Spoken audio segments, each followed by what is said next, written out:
Bharatiya Janata party की सरकार बनी उसका 1 साल कल 13 दिसंबर को पूर्ण हुआ।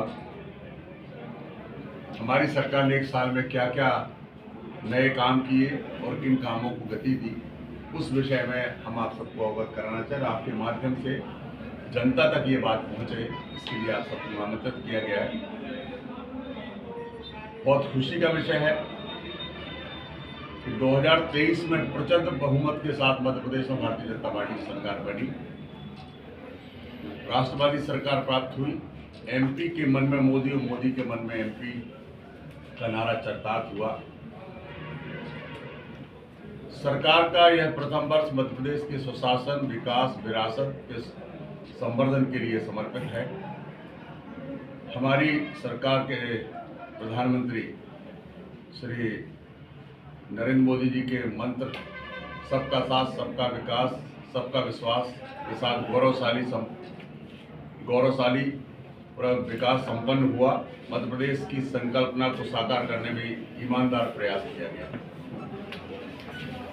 जैसा हम सब जानते हैं कि 11 दिसंबर से लेकर 26 जनवरी तक हमारा मुख्यमंत्री जन कल्याण पर्व चलने वाला है और ये इसलिए शुरू किया कि 13 तारीख को हमारा 1 वर्ष पूरा हो रहा है। मुख्यमंत्री जन कल्याण अभियान में शासन की जन कल्याणकारी योजना से वंचित नागरिकों को लाभान्वित किया जाएगा और जन समस्याओं के मौके पर शिविर लगाकर निराकरण किया जाएगा। इससे केंद्र सरकार, राज्य सरकार 100% सैचुरेशन के लिए चिन्हित 34 हितग्राही मूलक योजनाओं को और 11 लक्ष्य आधारित योजनाओं के साथ विभिन्न विभागों के 63 सेवाओं का शिविर लगाकर आमजन तक लाभ दिया जाएगा। जन कल्याण पर्व में विभिन्न विभागों की गतिविधियां, विकास कार्य, लोकार्पण, भूमि पूजन के साथ साथ जन कल्याण के पर्व के कार्य प्रमुखता से किए जाएंगे। इस कार्यक्रम में आमजन की सहभागिता भी सुनिश्चित की जाएगी। मध्य प्रदेश में भारतीय जनता पार्टी की डॉक्टर मोहन यादव के नेतृत्व वाली सरकार का 1 वर्ष पूरा हो गया। उसमें गरीब कल्याण के लिए जो काम हुए, जैसे आपको मालूम होगा कि इंदौर की हुकमचंद मिल कई वर्षों से मजदूर, तो मुझे जहां तक ध्यान में है कि 25-30 वर्षों से वो मजदूर अपने जो उनके भत्ते और वेतन थे उसके लिए प्रयास कर रहे थे। माननीय हमारे मुख्यमंत्री ने 4800 श्रमिक परिवारों को लंबे 224 करोड़ की राशि का भुगतान किया। संबल 2 योजना जो प्रारंभ की, उसमें 1 करोड़ 73 लाख से अधिक श्रमिकों का पंजीयन किया गया और 40,000 से अधिक श्रमिक परिवारों को 895 करोड़ रुपए से अधिक की अनुग्रह राशि जो थी वो दी गई। सामाजिक सुरक्षा पेंशन में प्रति माह 55 लाख हितग्राहियों को 3,000 करोड़ से अधिक की राशि का अंतरण किया जाता है। प्रधानमंत्री आवास योजना ग्रामीण में 36 लाख से अधिक परिवार, प्रधानमंत्री आवास शहरी में 8 लाख से अधिक परिवारों का सपना साकार हुआ है। स्वामित्व योजना में 24 लाख लोगों को भू अधिकार पत्र वितरित कर मध्य प्रदेश देश में प्रथम बना है। वोकल फॉर लोकल के तहत धनतेरस से देवउठनी 11 तक शिल्पकार, छोटे व्यापारियों को कर मुक्त रखा गया है। किसान कल्याण के लिए प्रत्येक ग्राम पंचायत में पीएम किसान समृद्धि केंद्र की स्थापना होगी।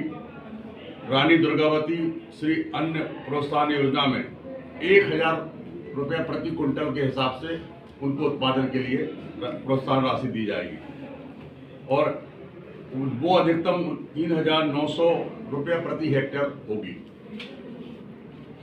मित्रों, जैसा हम सब जानते हैं कि ये सरकार जन कल्याण के काम में कोई कोर कसर नहीं छोड़ रही और खासतौर से किसानों के लिए अभी जैसे आपने देखा होगा कि पिछली बार 125 रुपये क्विंटल का गेहूं में बोनस दिया गया और अभी सोयाबीन की खरीद चल रही है जिसमें समर्थन मूल्य 4,892 रुपये प्रति क्विंटल के हिसाब से समर्थन मूल्य पर सोयाबीन खरीदा जा रहा है। इसी किसान मुख्यमंत्री किसान कल्याण सम्मान निधि में 6,000 रुपये प्रति वर्ष के भुगतान सीधे खातों में, किसानों के खातों में किया जा रहा है। फसल की बोनी के सही आकलन के लिए डिजिटल क्रॉप योजना का भी क्रियान्वयन किया गया है, जिससे मैपिंग और किसान अपनी खुद भी जिसको क्या कहते हैं अपन फसल अपनी अंकित कर सकता है अपने उसमें। राजस्व अभियान 2 के तहत 80 लाख से अधिक लंबित प्रकरणों का निपटारा किया गया। जैसा आप जानते हैं कि सबसे बड़ी समस्या अगर कोई रहती है तो वो किसानों के साथ जो उनके खतरे खाते या और भी जो चीज़ें हैं उनकी केसेस बहुत चलते हैं। तो अभी स्पेशल एक ड्राइव चलाएगी। तो अभी अभियान 2 खत्म हुआ, उसमें उस वहाँ तक 1 और 2 में लगभग 80,000 किसानों के खातों का सुधार किया गया। अभी अभियान 3 जारी है जो 15 जनवरी तक चलेगा। उसमें भी जो बचे हुए काम है उनको पूरा करने का प्रयास करेंगे। युवाओं के लिए भी अलग अलग जगह काम किए, जैसे बहुत पहले विश्वविद्यालय के जो कुलपति होते थे उनको अब कुलगुरु के नाम से कहलाएंगे। राज्य स्तरीय रोजगार दिवस के अवसर पर 7 लाख युवाओं को 5,000 करोड़ का स्वरोजगार ऋण वितरण किया गया है। सभी शासकीय विभागों में लगभग 1 लाख पद की भर्तियां की जा रही हैं और आने वाले 4 वर्षों में लगभग 2.5 लाख भर्तियां और का प्रावधान किया जा रहा है। आपने देखा होगा हर जिले में एक पीएम श्री कॉलेज खोली गई है, जिसका उन्नयन किया गया है और उसमें सारी सुविधाओं युक्त कॉलेज प्रारंभ कर दी गई हैं। महिला सशक्तिकरण के लिए भी पार्टी पूरे तरीके से पूरे समर्पण के साथ काम कर रही है। जैसा पहले आपने देखा होगा, पहले पूर्ववर्ती सरकारों में मतलब दूसरी जो सरकारें थी उसमें महिलाओं के लिए कोई नौकरी में आरक्षण नहीं होता था। पहले की सरकार ने 33% आरक्षण दिया था, अब उसको बढ़ा करके 35% कर दिया गया है किसी भी नौकरी में महिलाओं के आरक्षण। लाडली बहना योजना में लगभग 1 करोड़ 29 लाख बहनों को जनवरी 24 से अब तक लगभग 19,212 करोड़ रुपए से अधिक की राशि उन बहनों के खाते में डाली गई है। रक्षाबंधन के समय पर जैसा आप सबको जानकारी है कि 250 रुपया अतिरिक्त राशि का भी प्रावधान किया गया था और उनके खाते में स्थानांतरित की गई थी। प्रदेश में लगभग 26 लाख लाडली बहनों को 450 रुपये सिलेंडर के हिसाब से भी सब गैस सब्सिडी रिफिल की जा रही है, जिसमें 715 करोड़ रुपए उनके खातों में स्थानांतरित किए गए। अभी आपने सुना, आप अपन सब जानते हैं, जैसे अभी लाडली लखपति दीदी की जो योजना है उसमें 1 लाख से अधिक लखपति दीदी अभी बन चुकी हैं और बहनों को लखपति बनाने की योजना लगातार काम कर रही है। जैसा हम सबको जानकारी है कि इस साल पूरे साल भर संस्कृति को भी समृद्ध करने का काम सरकार ने किया है। उसमें श्री कृष्ण लीलाओं से जुड़े सभी तीर्थ स्थलों पर जोड़कर श्री कृष्ण पाथे का निर्माण होगा। श्री कृष्ण पाथे न्याय के गठन की भी स्वीकृति दे दी गई है। विक्रमोत्सव के अवसर पर विश्व की पहली विक्रमादित्य वैदिक घड़ी का शुभारंभ कर भारतीय काल गणना का परंपरा का साक्षात्कार पूरी दुनिया को कराया गया। जैसा अपन सब जानते 1450 किलोमीटर लंबे श्री राम वन पथगमन का निर्माण कार्य लिया गया है।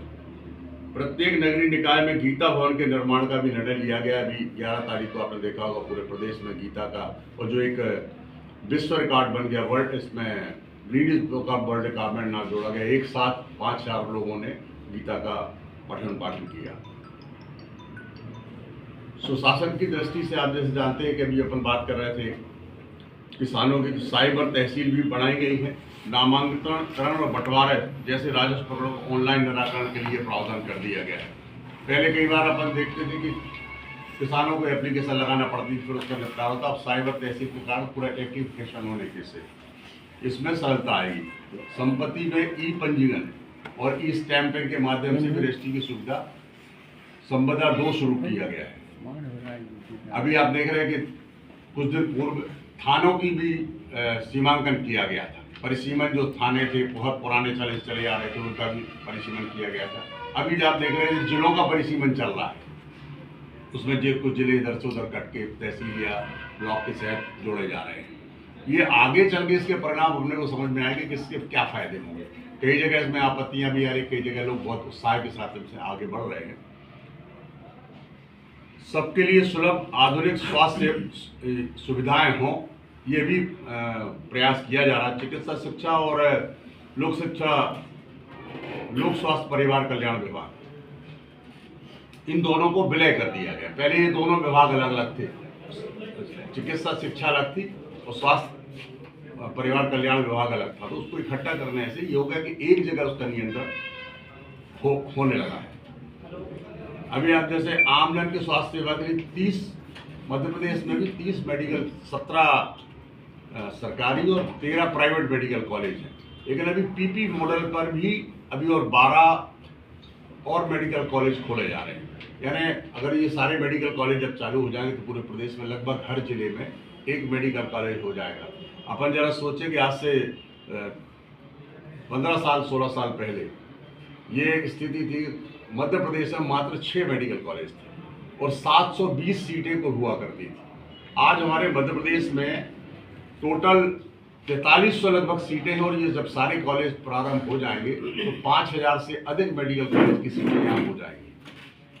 और इसी योजना में सबसे ज़्यादा फायदा अगर उन विद्यार्थियों को मिला जो मेधावी विद्यार्थी हैं, उनके लिए अतिरिक्त मुफ्त शिक्षा की भी व्यवस्था की गई, जिसकी जो मेधावी यानी 70% से मध्य प्रदेश बोर्ड और 80% से अधिक CBSE बोर्ड के विद्यार्थी अगर उस परीक्षाएं पास होते हैं और ये नीट के एग्जाम को क्लियर करते हैं तो उनकी फीस भरने का काम पूरा सरकार करती है।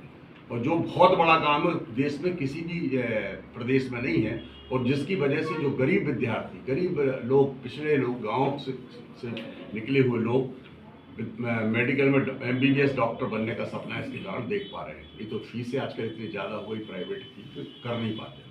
तो इसके लिए भी सरकार बहुत बड़ा काम कर रही है। गौ संवर्धन का जो आप लोग सुनते रहते होंगे, अभी सब गौ संवर्धन के लिए सबसे ज़्यादा फोकस भी है और काम भी कर रहे हैं। हम लोगों ने इस बार एक नया काम किया था कि गुड़ी पड़वा से लेकर के और आने वाले 1 साल तक गौरव सुरक्षा वर्ष बनाने का काम किया। जो अलग अलग जगह कार्यक्रम भी चल रहे हैं, जैसे कई जगह भागवत चल रही है, कई जगह कुछ हो रहा है। दुग्ध उत्पादन बढ़ाने के लिए हम लोगों ने भी NDDB, एक हमारी जो मातृ संस्था है नेशनल डेयरी डेवलपमेंट बोर्ड, उसका सहयोग लेकर के MOU किया है उससे। वो हमको सलाह भी देगी और हमको और अच्छे तरीके से कैसे हम उसको और अच्छा बेहतर बना सकते हैं उसके लिए हमको सहयोग भी करेगी, जिससे कि हमारा दुग्ध उत्पादन भी बढ़ेगा और किसानों को फायदा भी होगा। जैसे अभी आपने सुना भी, अखबारों में पढ़ा होगा कि अभी हमारा मध्य प्रदेश दुग्ध उत्पादन में 3 नंबर पर है और जो पूरे देश का दुग्ध उत्पादन 9% है। हम उसको बढ़ाने के लिए उसको हमने लक्ष्य लिया है कि 5 वर्षों में हम जो दुग्ध उत्पादन उसको 20% ले जाएंगे। और अभी हम जो जितना दुग्ध उत्पादन हो रहा है उसको हम